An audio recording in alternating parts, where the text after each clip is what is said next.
Hi guys, and welcome to another video. So today we're going to be covering a little bit about Stewart Donald again and the club.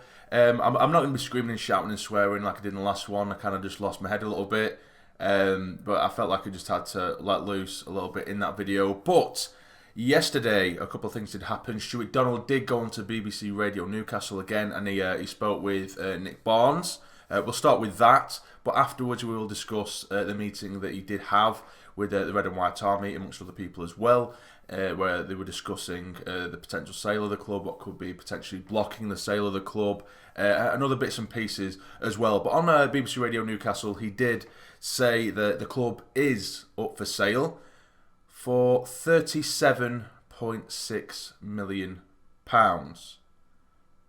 Well, you know, where he has plucked that number from, where he's plucked that price tag from, is beyond me.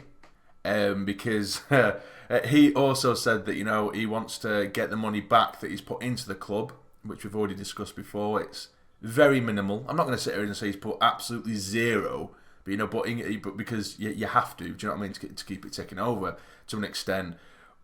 But 37.6 million is way off the mark.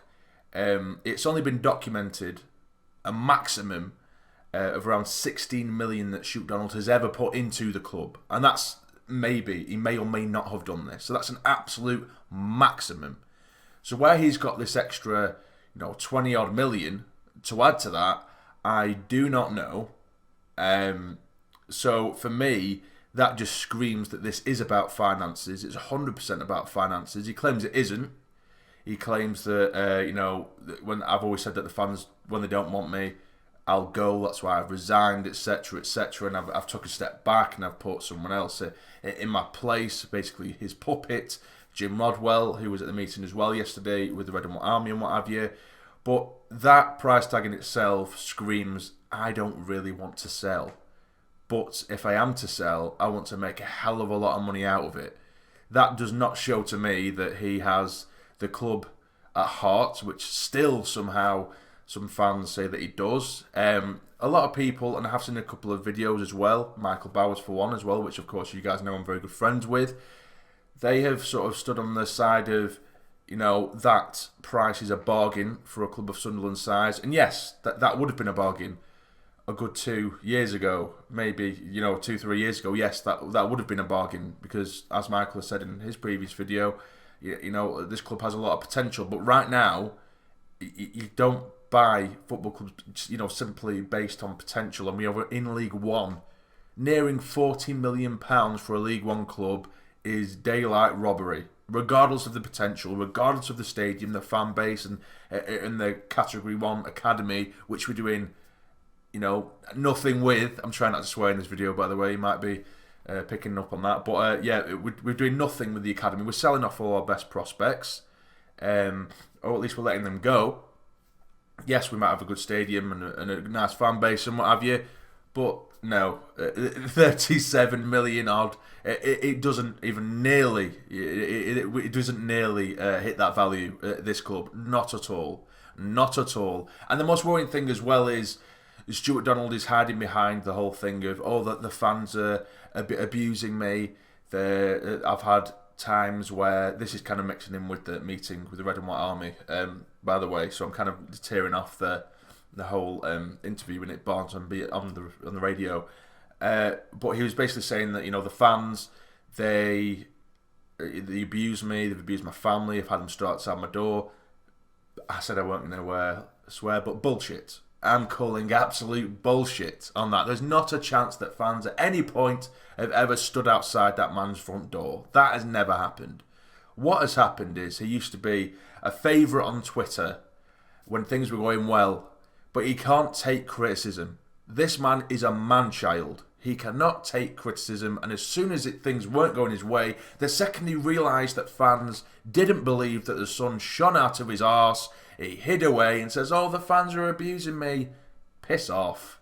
That's all I could say. Right, I'm going into swearing mode. I need to calm down. But that's basically it. Don't get me wrong, he may have had, personal messages that have gone a bit overboard, and if that is the case, then, I don't condone that. But not for 1 second do I believe that the amount of fan hate has deterred him away from the club that much, or that there is fans bombarding him outside of his house like he's tried to have us believe. I don't believe that for a second. And what he's also said in the meeting yesterday, he said that the negativity from the fans is preventing certain sales going through, which again, I think is bullshit. He just wants fans to stay on side and keep all happy whilst he's trying to sell the club. Or say trying to sell the club is outpricing anyone who possibly would want the club. Only an idiot would pay nearly 40 million for it. So he's tried to manipulate us massively, which he has done for a very, very long time now. To say that our fans are a reason why someone wouldn't want to buy the club is bullshit. It's insulting. It's patronising. If anything, our fans are a massive asset to this club. We have an incredibly passionate fan base that love the club more than anything, and all we want to do is see our club succeed. We want to see certain expectations met, particularly this club in League One, which we deserve to be here, but it shouldn't be here, if that makes sense, given our history and etc. I'm not going to get into that, but either way, it shouldn't be here. So if fans are upset that we did lose in the playoff final, the last kick of the game, in a league in which we should be winning the league anyway, because we're showing a bit of anger for not succeeding, and all of this season as well, heavily underachieving, for us to be pissed off about that, I think we have more than every right to do so. And along with the fact that you're not exactly funding the squad, are you, Stewart? You're not exactly giving managers money to play with to assemble a half-decent squad either. Don't get me wrong, I don't think the squad we had this season gone, I don't think it was particularly poor in terms of a team that could maybe win the league or go for promotion. It did underachieve, but you certainly didn't give us the best of chances, let's put it that way, with the amount of free agents and what have you. But we've covered that before. But basically what had happened yesterday with these interviews, he put a massive blame on the fans. And, any bit of respect he may have had from certain fans, surely that has just been eroded now, because he basically blamed the fans for everything. I could easily just go through the whole team meeting notes, the meeting notes with you, but I'm not going to do that. It goes on far too long. But essentially everything always comes back to the fans. It always comes back to the fans. The fans are negative. In fact, he said in the meeting that Chris Weatherspoon, who I do know relatively well, we have crossed paths with A Love Supreme ALS before, but on Twitter he does have quite a big presence. He's very good with the sort of financial logistics of the club. So sometimes, I'm not particularly well clued up when it comes to the finances and the running of a football club. I don't claim to be, but he's very, very good at that. So when Stuart Donald is trying to feed us one thing, Chris is very good at saying, no, that's wrong. This is how much is being paid. This is this and this is that. And he will call Stuart out on it because he's knowledgeable. He knows what is going on. That's exactly what he does. And Chris Weatherspoon is a massive Sunderland fan. He loves the club. So he does regularly tweet Chris, and he'll let us know what is going on in terms of different finances and certain things. And Stuart doesn't like that because, the average football fan, they might not be too clued up on the finances. The average football fan goes to the games and watches the games. We want the club to win. That's it. We buy the T-shirts. That's everything. But, not all of us know the ins and outs of the finances. Chris does. Chris loves the club. He wants the club to succeed and he absolutely adores it. So, anyway, Stewart said in this meeting, towards the back end of it, he said, basically, you could tell Chris Weatherspoon to shut up, which is beyond unprofessional. Beyond unprofessional. Basically, he's throwing his toys at the pram because he's been caught out time and time again by Chris, and he doesn't like it. So tell him to shut up because I want the fans to love me. Basically, that is what he's saying. It's bullshit, and it's a really, really dark and sad time right now because it seems as though it's pricing out any potential bidders. And then he's blaming it on the fans. He's telling certain fans to shut up, which he's just so amateur. He's so amateur, that man, and he is running it like it is Eastleigh. And on that, of course, we've said many times before that there's quite a few staff and or members of staff at the club who have been hiding key roles that just seem to have conveniently previous at Eastleigh, which was Stewart's previous club, or one of his previous clubs. He was questioned on that, and he said that no, he wasn't in charge of making those signings or bringing those people in, hiring those people. Someone else was, but of course, it's a lot of the time it's about who you know.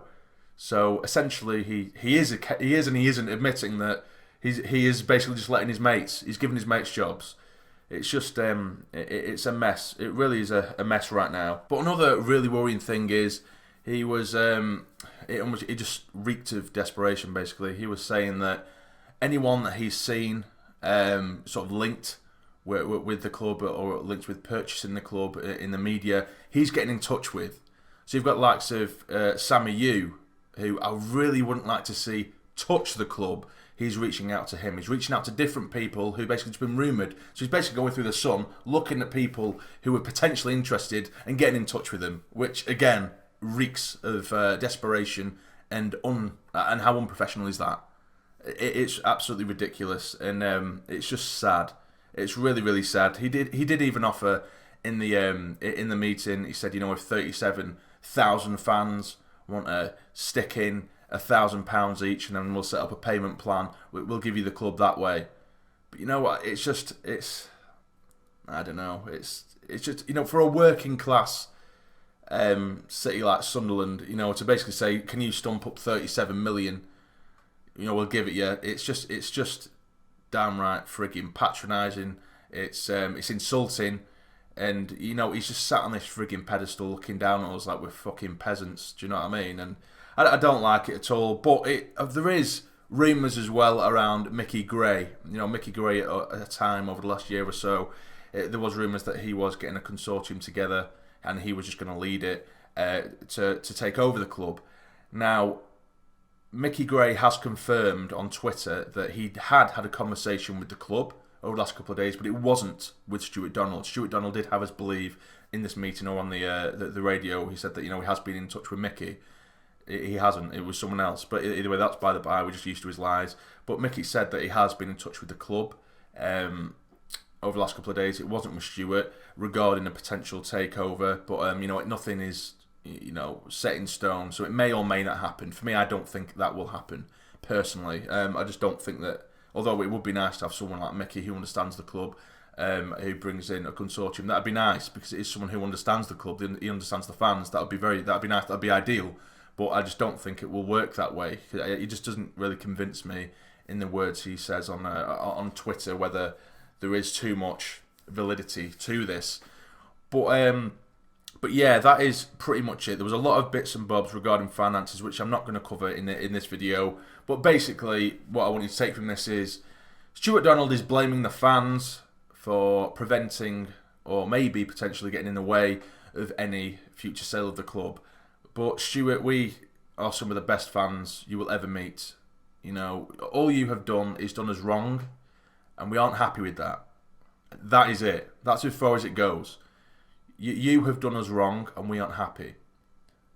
We are some of the most passionate fans you will ever come across, and we love this club dearly, and that is all that this is about. This isn't a personal attack on you, Stewart. It is you, Stewart, who hasn't done this club justice. You haven't served the club in a way in which you said you would. You have lied to us countless times, and we simply want our club to be run by someone who cares and isn't money grabbing and isn't taking advantage of the situation that they're in.